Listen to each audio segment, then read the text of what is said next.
બોલો હનુમાનજી મહારાજ જે રોગને ઇલાજ કરે છે તે હનુમાનજી કરે છે.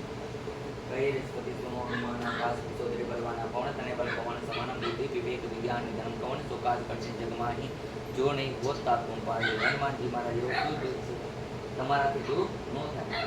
જેમ રામનું જે કંઈ કષ્ટ હતું તમે દૂર કર્યું એમ અમારા બધાના કષ્ટ દૂર કરો. મનુષ્ય બીમાર શા માટે પડે? ખોટા વિચાર, ખોટા કર્મ, તેનાથી અને પૂર્વજન્મનો કોઈ પાપ રહી ગયો હોય તો પણ માણસ બીમાર પડતો હોય, કારણ કે કષ્ટ પૂરું ન થયું હોય. રામકૃષ્ણ પરમહંસને જીવાત પડી ગઈ એટલે કોઈ કીધું કે તમારે તો સાક્ષાત મહાકાળી વાત કરે છે તો કેન્સર જતા દૂર ન થાય, વાર ન લાગે, તાત્કાલિક દૂર થઈ જાય.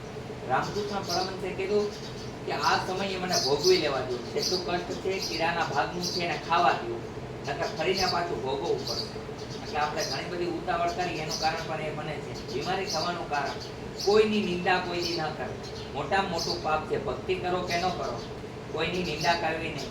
મારામાં બળ છે તો મારા બળનો દુરુપયોગ ન કરવો, સદુપયોગ કરવો, કોકની રક્ષા કરવામાં ઉપયોગ કરવો, કોકને મારી લેવા, લૂંટી લેવા, કોઈ સાથે ખોટું કરવું, કપટ કરવું, એ કર્મમાં આપણે ઉપયોગ ન કરવો તો એ પણ એક ભક્તિ છે. આખો દિવસ અગરબત્તી કરે, હોમ હવન કરે તો પ્રભુ મળે એવું જરૂરી નથી. મોટામાં મોટો હવન છે સત્કર્મનો હવન કરો. કેવો કરો હવન? સત્કર્મ કરો, ખોટા કર્મ ન કરો. તમારા પતિ છે તો એની સાથે બનાવટ ન કરો, પતિ તમારી સાથે બનાવટ ન કરે, એટલે આ મોટા મોટો ધર્મ છે. બધા બ્રાહ્મણો હવન કરતા હતા અને સત્યંશ પતિની સેવા કરતા હતા. તો બ્રાહ્મણોને જે ફળ ન મળ્યું એ પતિ ભક્તિ વાળીને મળી ગયું.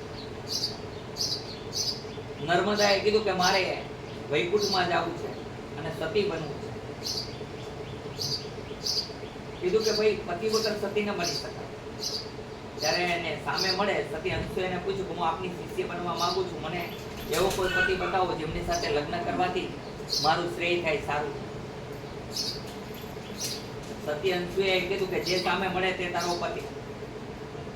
લુલો લંગડો બાડો બોકડો હતો પણ છતાં એને સ્વીકાર કર્યો નર્મદાએ અને પતિ તરીકે જે કઈ કષ્ટ સરસ્વતી લક્ષ્મી પાર્વતી કષ્ટ આપ્યું એ પણ સહન કર્યું.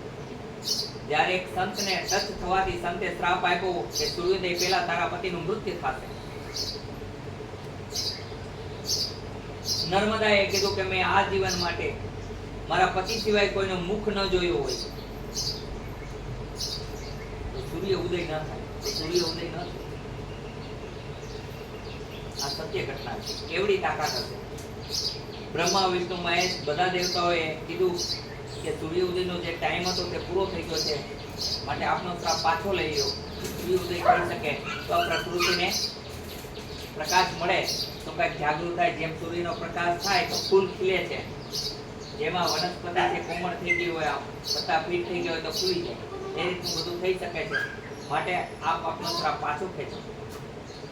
સતી અંશુએના કહેવાથી એમને શ્રાપને પાછો ખેંચ્યો. એમના પતિ જે કદરૂપા હતા તે રૂપવાન બન્યા, ગુણવાન બન્યા અને ધનવાન બન્યા. આવી ઈશ્વરની કૃપા થઈ. તો કેવડી મોટી છે પતિ ભક્તિ જોઈ. શું નર્મદાએ કોઈની ભક્તિ કરી હતી? નહોતી કરી. એટલે કહું છું કે રામ મંદિરે, કૃષ્ણ મંદિરે ક્યાંય જાવ કે ન જાવ, આખો દિવસ ઠાકોરજીની સેવા કરો છો એવી તમારા પતિની સેવા કરશો તો તમારે ક્યાંય જવાની જરૂર જ નથી. પણ આપણે તો રોજ ઝઘડો ચાલે, શું કરવાનું? તું જે બોલે તે મને નહીં ગમતું, બીજા બોલે તો બહુ સારું લાગે, તો શું કરવાનું? હા, પતિઓને પણ એવું થાય અને આપણને પણ એવું થાય. એને કારણે જ આ દુઃખી થાય. પત્નીએ પતિવ્રતા નારી બનવું જોઈએ. સતી સીતાનું એટલે જ ઇતિહાસના પત્તા ઉપર નામ છે. સતી અંશુયા સીતા પહેલા થયા. સતી અંશુએ ઉપદેશ સીતાને પણ આપેલો કે પતિવ્રતા નારીનું આવું આચરણ હોય છે. એ આચરણને સ્વીકાર કર્યો ત્યારે સતી મચક ન આપી. રાવણે ઘણી બધી કોશિશ કરી પણ એકવાર મચક ન આપી. એનું કારણ આ છે. તો રાવણનું શું થયું? પતન.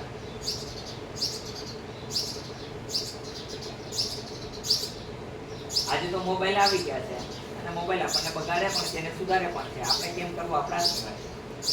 તો શું બનવું જોઈએ માણસે? તમારો શણગાર ગમે એટલો સારો છે, હું ના નથી પાડતો, 1000, 5000, 50 કરોડનો પહેર્યો પણ તમારી ઇજ્જત સારી નથી તો શું કહેશે? એક હટારો જાય, એક વંટર જાય એમ કહેશે. પણ ઇજ્જત છે તો શું કહેશે? બેન બહુ દેવી જેવા છે. કપડા તૂટેલા હશે તો પણ વખાણ કરશે, કરશે કે નહીં કરે? એક ચોર છે, એની ભેરો એક છોકરો ફરવા જશે તો દુનિયા શું કહેશે?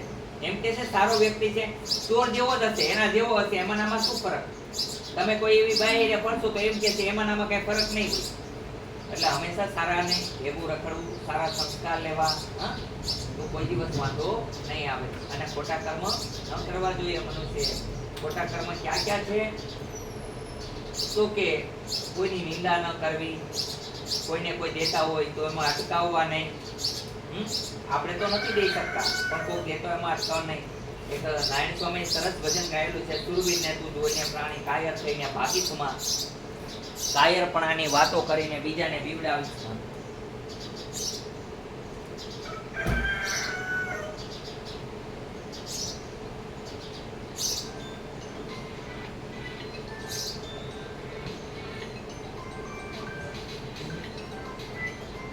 ઉગતો છોડ હોય એને તું ઉખેડીશમાં વાવી ન શકે તો કાંઈ નહીં, પણ ઉગતો હોય તો એને તું ઉખેડીશમાં. એટલે અગરબત્તી જીવાદુખ ન થાય તો કાંઈ પણ સત્કર્મ કરો. હવે આપણે રોગનો ઈલાજ ચાલુ કરીશું. બોલો જય આત્મા. પેલા કોણ આવેલા છે? શું તકલીફ છે તમને? ઊંચા બેસો દીકરી, થોડા ઉલી કરી બેસો બેટા. પગ ખોલ નાખો દીકરી. તમારે પગ ખોલ નાખો બેટા. તમારા હરસની તકલીફ છે. તમારે ઉભા થઈ જાઓ બેટા. તમે હરસવાળા બેન ઉપર